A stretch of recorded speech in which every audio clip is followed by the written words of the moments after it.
On the shores of Makassar, a new power rose. From its carved halls and steadfast warriors, the Sultanate of Goa forged a kingdom. Tembak untuk Makassar! Maju! Serbu mereka! Semoga persatuan ini membawa kesejahteraan bagi seluruh rakyat. Bhutan Sultanate, merchants from across the seas gathered to trade spices, cloth, and precious metals. On these wooden decks. Easy with that crate. Spice is worth more than silver. Got it, brother. Where to? Straight to the stall by the bell tower.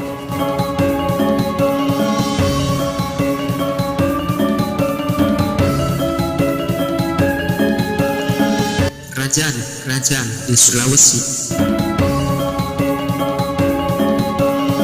Angin Laut Nusantara telah membawa kapal-kapal dagang melintasi perairan Sulawesi selama berabad-abad. Jauh sebelum bangsa Eropa datang, pulau ini sudah menjadi panggung lahirnya kerajaan-kerajaan kuat yang menguasai jalur perdagangan di timur Nusantara. Dari timur muncul kerajaan tua yang hidup dalam negara Bugis, yaitu Kerajaan Luwu.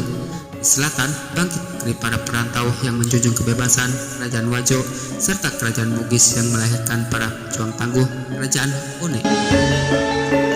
Pesisir barat daya berdiri sebuah kekuatan maritim besar yang pelabuhannya dipenuhi kapal dari berbagai negeri, Kesultanan Goa.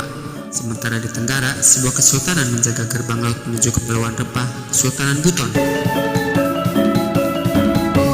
Inilah kisah 5 kerajaan besar yang pernah membentuk sejarah Sulawesi tentang kekuasaan, perdagangan, dan para pelaut yang mengarungi lautan Nusantara. Sebuah perjalanan sejarah 5 kerajaan besar di Sulawesi.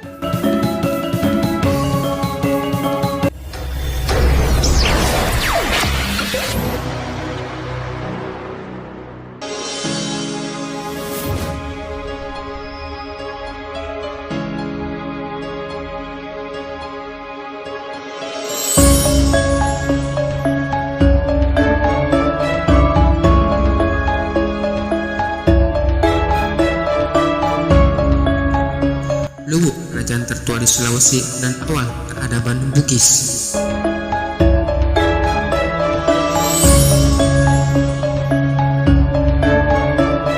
Perairan timur jajaran Sulawesi menghadap tenangnya perairan Teluk Bone berdiri sebuah wilayah yang oleh banyak sejarawan dan tradisi Bugis dianggap sebagai salah satu pusat peradaban tertua di pulau ini. Disinilah dahulu berkembang sebuah kerajaan yang namanya tidak hanya hidup dalam catatan sejarah, tapi juga dalam legenda, sastra epik, dan jejak budaya yang masih bisa kita temukan hingga hari ini. Kerajaan itu adalah Kerajaan Luwu.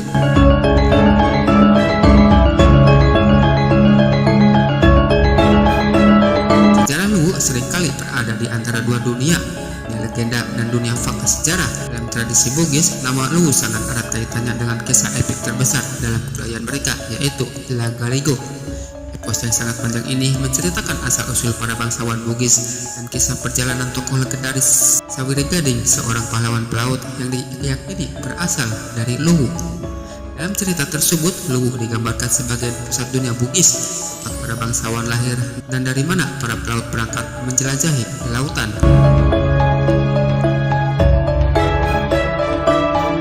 Di luar legenda, para peneliti juga menemukan bukti sejarah yang menunjukkan bahwa wilayah Luwu memang telah menjadi pusat kekuasaan penting sejak abad-abad lalu.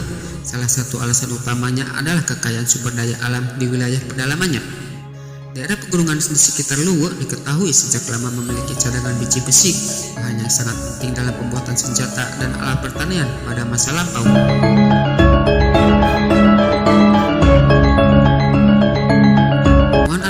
Di kawasan Danau Mantanahu dan Danau Taweti menunjukkan bahwa masyarakat di wilayah ini sudah mengolah logam sejak masa yang sangat awal. Besi dari daerah ini diduga diperdagangkan di berbagai wilayah di Nusantara. Banyak sejarawan meyakini bahwa kekayaan logam inilah yang menjadi salah satu sumber kekuatan awal Kerajaan Luwu.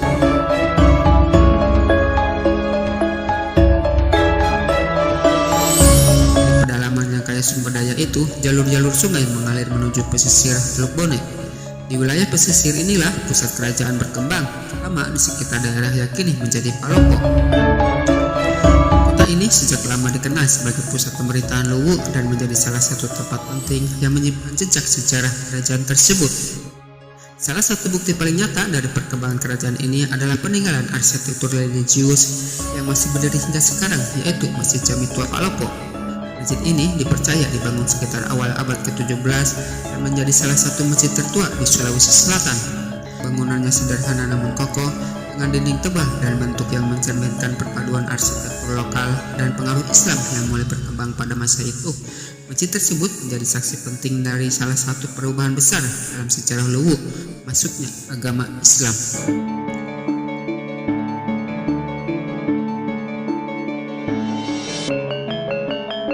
Peristiwa ini terjadi pada masa pemerintahan seorang penguasa terkenal, Lapateware Dayu Parabung. Setelah memeluk Islam, ia mengambil gelar Sultan Muhammad Waliul Muharudin, menjadikan Luwu sebagai salah satu kerajaan pertama di Sulawesi Selatan yang menerima agama Islam pada awal abad ke-17. Masuknya Islam tidak hanya mengubah kehidupan spiritual masyarakat, tetapi juga memperkuat hubungan politik dan perdagangan Luwu dengan kerajaan-kerajaan lain di Nusantara. Jalur perdagangan Luwu terhubung dengan berbagai wilayah seperti Maluku yang terkenal sebagai pusat rempah dunia, serta dengan kerajaan-kerajaan Bugis lain seperti Kerajaan Bone dan Kerajaan Wajo. Namun seperti banyak kerajaan besar lainnya, pengaruh Luwu perlahan berubah seiring waktu. Pada abad ke-16 hingga abad ke-17, pusat kekuasaan politik di Sulawesi Selatan mulai bergeser ke kerajaan-kerajaan pesisir yang lebih aktif dalam perdagangan laut, terutama Kesultanan Goa. Meskipun demikian, Luwu tetap mempertahankan kedudukannya sebagai kerajaan bangsawan tertua dalam tradisi Bugis. Hingga hari ini, jejak kerajaan tersebut masih dapat ditemukan dalam berbagai bentuk. Selain Masjid Jami Tua Palopo, tradisi adat masyarakat Luwu masih mempertahankan sistem bangsawan dan upacara adat yang berasal dari masa kerajaan. Para Datuk Luwu, penguasa tradisional kerajaan ini, masih diakui sebagai bagian dari warisan budaya Bugis. Semua jejak itu, dari legenda Suwari Gading, situs pengelolaan besi kuno, hingga bangunan tua di Palopo, menjadi pengingat bahwa Luwu bukan hanya cerita di dalam mitologi. Ia adalah sebuah kerajaan nyata yang pernah memainkan peranan penting dalam jaringan perdagangan, budaya, dan politik di wilayah timur Nusantara.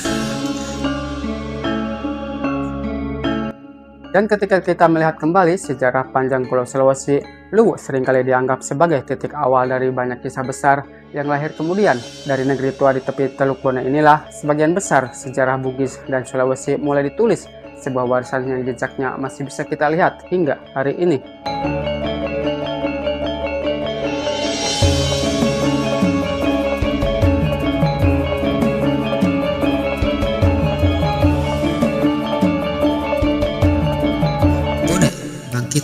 Kekuatan Bugis. Di jajara selatan Sulawesi, di antara danau-danau luas, sungai yang berkelok, dan tanah subur yang membentang hingga pesisir, lahirlah sebuah peradaban yang telah dikenal sebagai salah satu masyarakat pelaut paling tangguh di Nusantara. Dari wilayah inilah muncul kerajaan-kerajaan Bugis yang membentuk sejarah panjang Sulawesi Selatan. Di antara kerajaan-kerajaan itu, salah satu yang paling berpengaruh adalah Kerajaan Bone.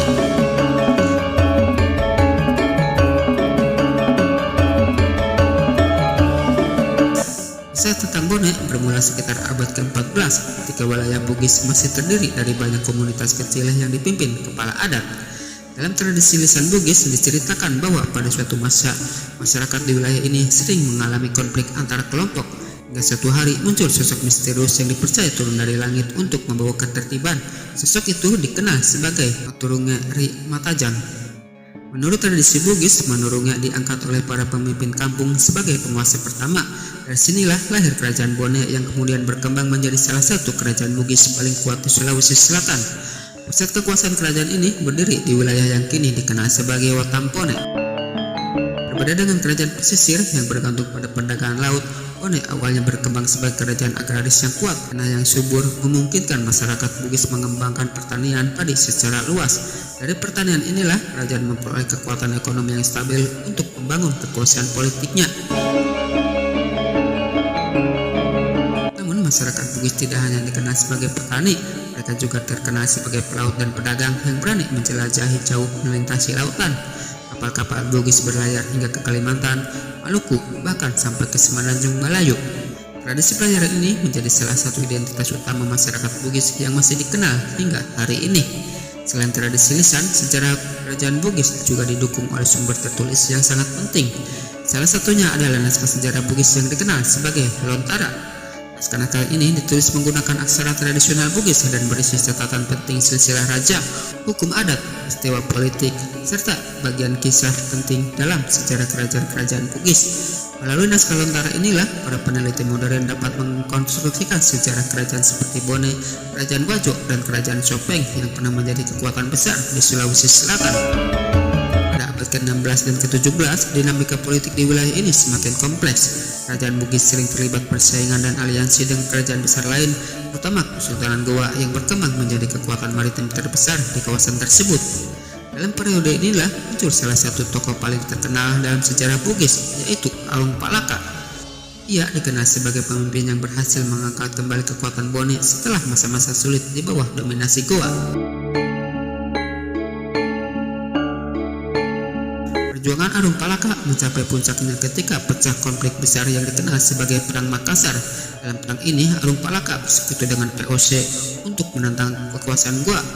Setelah perang panjang yang sengit, kekuatan Goa akhirnya melemah dan Bone muncul sebagai salah satu kerajaan paling berpengaruh di Sulawesi Selatan.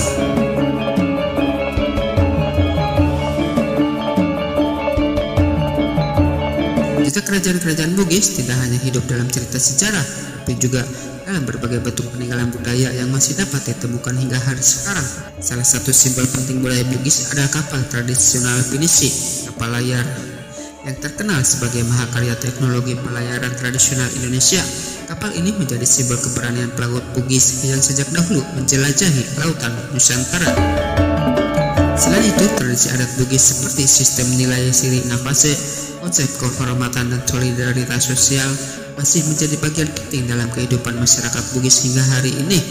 Di wilayah Watampone, berbagai situs sejarah, benda pusaka kerajaan, serta tradisi upacara adat masih dijaga oleh masyarakat sebagai bagian dari warisan kerajaan Bone.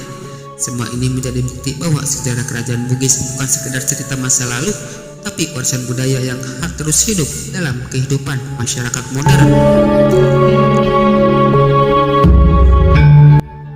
Dari kerajaan agraris yang lahir di pedalaman Sulawesi Selatan, Bone dan kerajaan Bugis lainnya berkembang menjadi kekuatan politik dan budaya yang berpengaruh di Nusantara.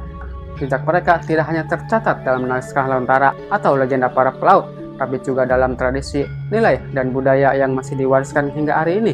Dan dari kisah kerajaan Bugis ini, perjalanan sejarah Sulawesi masih terus berlanjut menuju kerajaan lain yang pernah menguasai jalur perdagangan besar di wilayah timur Nusantara.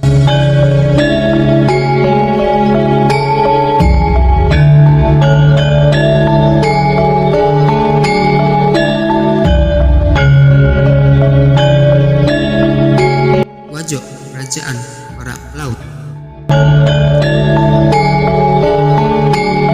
Di sekitar hamparan air luas Danau Tempe di wilayah selatan Sulawesi, lahirlah sebuah kerajaan Bugis yang berbeda dari kebanyakan kerajaan lain di Nusantara.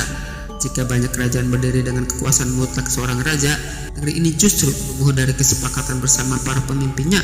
Kerajaan ini adalah Kerajaan Wajo, sebuah negeri yang dalam tradisi Bugis dikenal sebagai tanah kebebasan.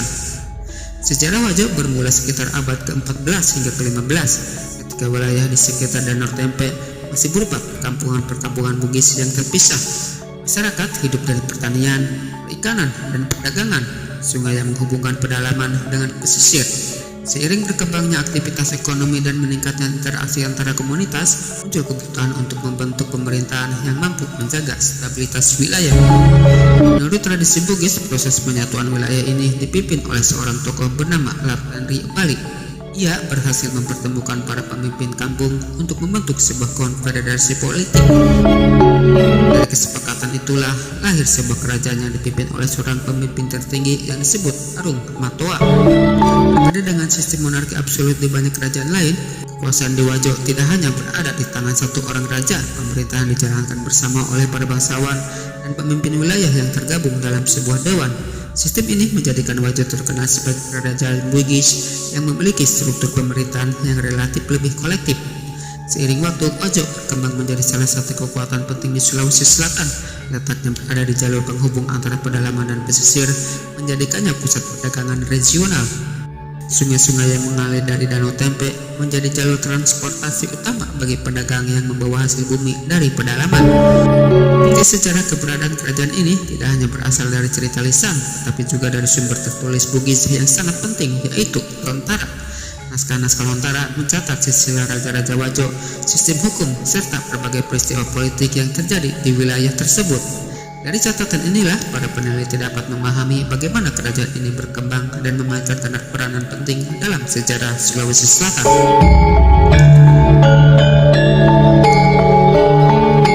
Selain naskah sejarah, warisan budaya Wajo juga terlihat dari tradisi hukum adat Bugis yang berkembang kuat di wilayah ini. Salah satu prinsip yang terkenal adalah gagasan bahwa rakyat Wajo adalah manusia merdeka yang tidak boleh diperbudak. Nilai ini menjadi bagian dari identitas masyarakat Wajo yang menjunjung tinggi kebebasan dan kehormatan. Pada abad ke-16 hingga ke-17, Wajo menjadi bagian dari dinamika politik besar di Sulawesi Selatan. Kerajaan ini memiliki hubungan erat dengan kerajaan Bugis lainnya seperti Kerajaan Bone dan Kerajaan Sopeng. Ketika kerajaan tersebut pernah membentuk aliansi yang dikenal dalam sejarah Bugis sebagai Talung Potse, sebuah persekutuan yang bertujuan menjaga keseimbangan kekuatan di kawasan tersebut.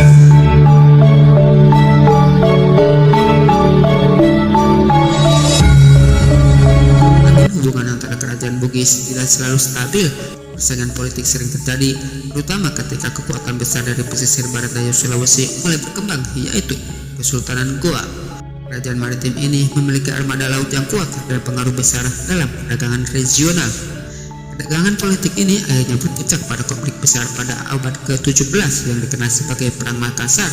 Perang ini melibatkan kerajaan-kerajaan Bugis, Kesultanan Goa, serta kekuatan kolonial VOC. Peristiwa tersebut mengubah keseimbangan kekuasaan di Sulawesi Selatan dan membuka jalan bagi pengaruh kolonial Belanda di wilayah tersebut. Namun, meskipun kekuasaan politik kerajaan-kerajaan Bugis mengalami perubahan, warisan budaya Wajo tetap hidup hingga sekarang. Salah satu jejak pentingnya dapat dilihat di wilayah Sangkang yang dahulu merupakan pusat penting dalam wilayah kerajaan Wajo. Daerah ini dikenal hingga hari ini sebagai pusat budaya Bugis, terutama dalam tradisi kerajinan tenun sutra yang dikenal sebagai nama Sutra Sengkang. Dan sutra yang ditenun secara tradisional ini telah menjadi simbol identitas budaya masyarakat Wajo yang diwariskan dari generasi ke generasi.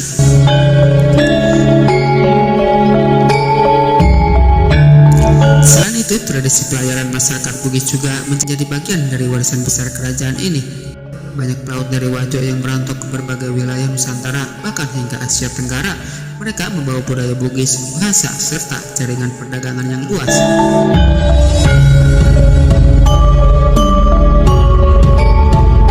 Dari tanah danau di Sulawesi Selatan, Kerajaan Wajo pernah berkembang menjadi negeri para perantau yang dikenal karena keberaniannya, kebebasannya, dan kecerdikan dalam berdagang. Warisan kerajaan ini tidak hanya tercatat dalam naskah Lontara atau kisah sejarah, tetapi juga dalam tradisi budaya yang masih hidup hingga hari ini. Dan dari negeri para pelaut Bugis ini, sejarah Sulawesi akan membawa kita ke kerajaan berikutnya, sebuah kekuatan maritim besar yang pernah menguasai jalur perdagangan di wilayah timur Nusantara.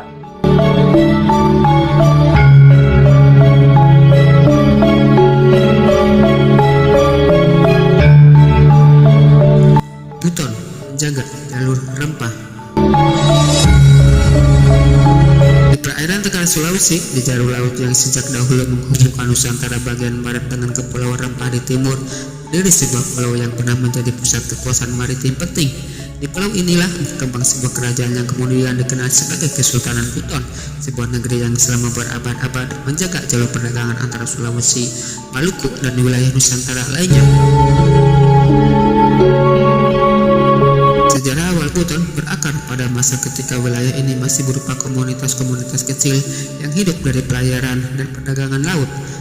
Dalam tradisi lokal diceritakan bahwa kerajaan ini mulai terbentuk sekitar abad ke-14 ketika seorang tokoh perempuan bangsawan bernama Wakaka diangkat sebagai penguasa pertama. Ia dipercaya berhasil menyatukan berbagai kelompok masyarakat di Pulau Buton dan menghubungkan struktur pemerintahan yang lebih teratur.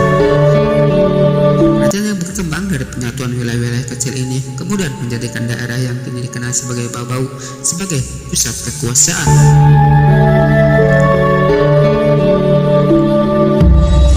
Letaknya yang berada di jalur pelayaran antara Maluku, Jawa, dan Kalimantan menjadikan Buton berkembang sebagai pelabuhan penting bagi kapal-kapal dagang yang melintasi wilayah timur Nusantara. Perubahan besar dalam sejarah kerajaan ini terjadi pada abad ke-16 ketika Islam mulai menyebar ke wilayah Buton. Raja Buton saat itu, Lakila Ponto, memeluk agama Islam setelah berhubungan dengan para ulama yang datang melalui jalur perdagangan. Setelah masuk Islam, ia mengambil gelar Sultan Marhum, menandai perubahan kerajaan menjadi sebuah kesultanan. Sejak saat itu, Buton berkembang bukan hanya sebagai pusat perdagangan, tapi juga sebagai pusat pemerintahan Islam yang cukup berpengaruh di kawasan timur Nusantara. Salah satu bukti penting dari kemajuan sistem pemerintahan Buton adalah adanya konsep hukum dan pemerintahan yang dikenal sebagai Martabat 7. Konsep ini mengatur struktur kekuasaan kesultanan, hubungan antara sultan, pejabat kerajaan, dan rakyat, serta prinsip-prinsip moral dalam pemerintahan. Bagi banyak peneliti, sistem ini sering dianggap sebagai salah satu bentuk konstitusi tradisional yang cukup maju pada zamannya. Kesultanan Buton juga memiliki sistem pertahanan yang kuat untuk melindungi pusat kekuasaannya dari ancaman luar. Bukti paling nyata dari sistem pertahanan tersebut adalah benteng besar yang mengelilingi pusat kerajaan Bau-Bau. Benteng ini dikenal sebagai Benteng Keraton Buton. Dibangun dari batu kapur dan membentang mengelilingi kawasan keraton. Banyak peneliti menyebut benteng ini sebagai salah satu benteng terluas di dunia yang masih berdiri hingga sekarang. Dalam kawasan benteng tersebut terdapat istana, kerajaan, serta berbagai bangunan penting yang dahulu menjadi pusat kehidupan politik dan budaya Kesultanan Buton. Selain benteng, peninggalan penting lainnya adalah Masjid Agung Kerajaan Buton yang menjadi pusat kegiatan keagamaan kesultanan sejak masa awal penyebaran Islam di wilayah tersebut. Masjid ini masih berdiri dan digunakan hingga hari ini menjadi saksi hidup perjalanan sejarah kesultanan. Hubungan diplomatik dan perdagangan Buton juga tercatat dalam berbagai sumber sejarah. Kesultanan ini menjalin hubungan dengan kerajaan-kerajaan lain di Sulawesi seperti Kesultanan Goa serta kerajaan Bugis seperti Kerajaan Bone. Selain itu, Buton juga memiliki hubungan perdagangan yang erat dengan wilayah Maluku. Pada masa itu dikenal sebagai pusat produksi rempah-rempah dunia.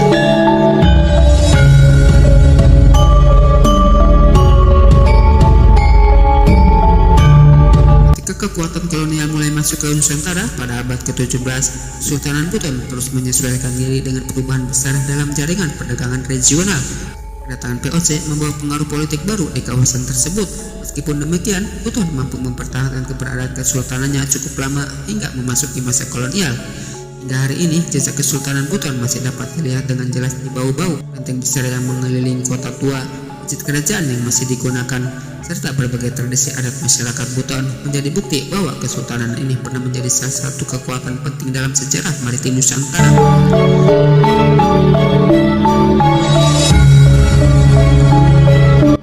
Dari pulau kecil di Tenggara Sulawesi ini, Kesultanan Buton pernah menjaga jalur laut yang menghubungkan berbagai pusat perdagangan di Indonesia bagian timur. Warisan sejarahnya masih berdiri kokoh menjadi pengingat bahwa di antara ombak dan angin laut Nusantara pernah berdiri sebuah kesultanan yang mengawasi gerbang menuju Kepulauan Rempah.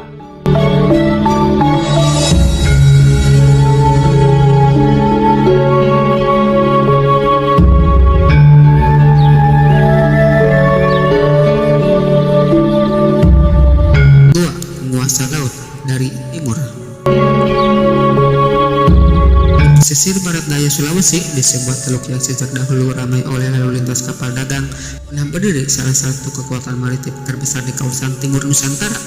Dari wilayah inilah lahir sebuah kerajaan yang kelak dikenal sebagai penguasa perdagangan di Indonesia Timur, Kesultanan Goa. Pada masa awalnya, wilayah Goa hanyalah kumpulan komunitas kecil yang tersebar di lembah dan pesisir.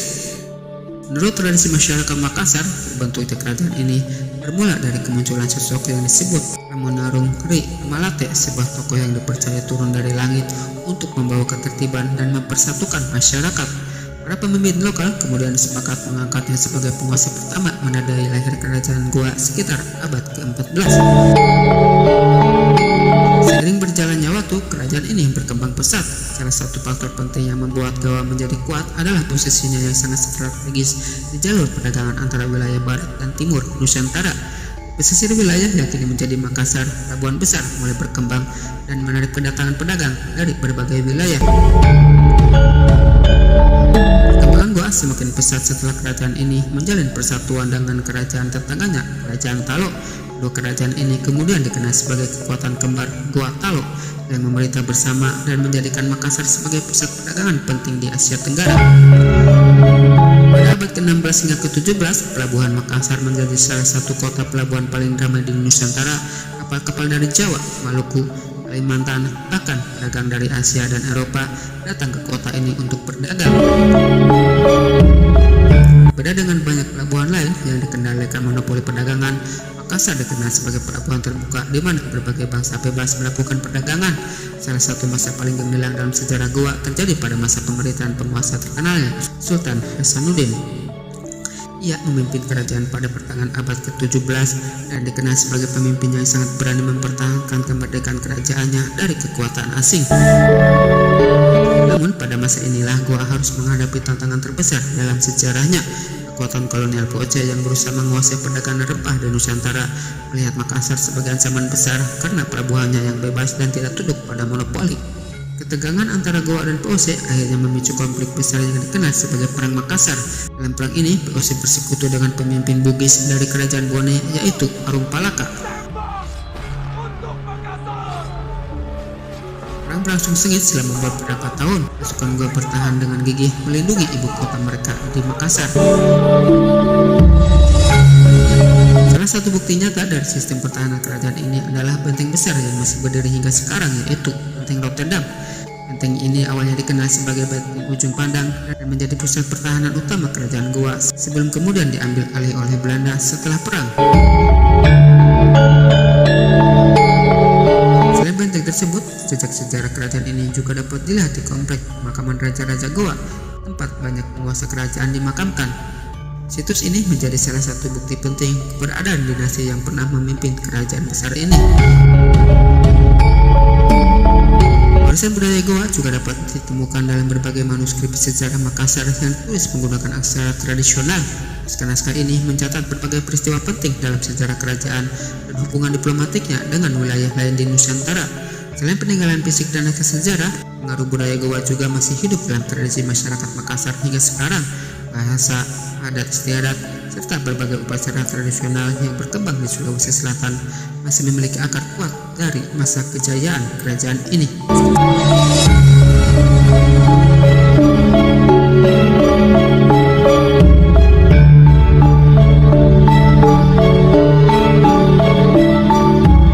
Meskipun kekuasaan politik Kesultanan Goa berakhir setelah kekalahan dalam Perang Makassar dan meningkatnya pengaruh kolonial Belanda, nama kerajaan ini tetap dikenang sebagai salah satu kekuatan maritim terbesar yang pernah menguasai jalur perdagangan di Indonesia Timur. Dari pelabuhan Makassar yang ramai hingga tentang batu yang masih berdiri kokoh di tepian laut, jejak sejarah Goa terus mengingatkan kita bahwa di pesisir barat daya Sulawesi pernah berdiri sebuah kerajaan besar yang menantang kekuatan dunia dan menulis salah satu bab paling penting dalam sejarah Nusantara.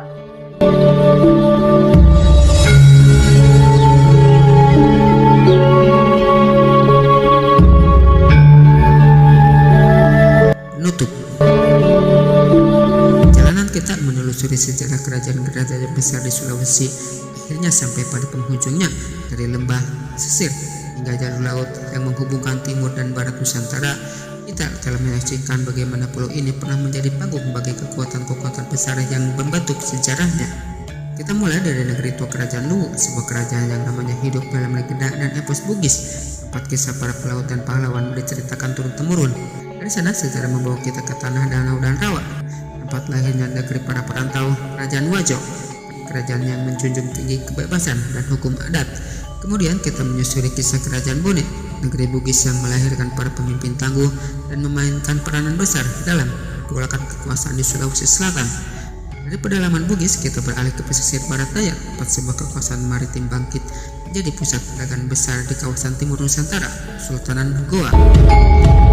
Di ujung tenggara pulau ini berdiri sebuah kesultanan yang menjaga jalur laut menuju Kepulauan Rempah, Sultanan Buton, negeri yang membangun benteng raksasa dan memainkan peran penting dalam jaringan perdagangan timur.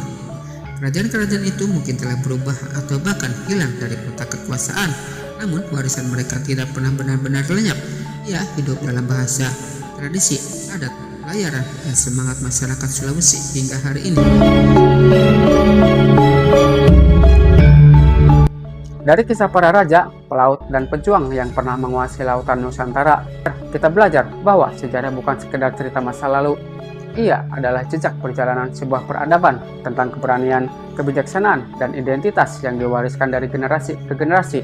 Dan di antara ombak-ombak yang masih memecah di pantai-pantai Sulawesi, kisah itu seolah masih berbisik tentang masa ketika pulau ini pernah menjadi rumah bagi kerajaan-kerajaan besar yang menguasai lautan di timur Nusantara. Inilah akhir dari perjalanan kita meneliti 5 kerajaan besar di Sulawesi.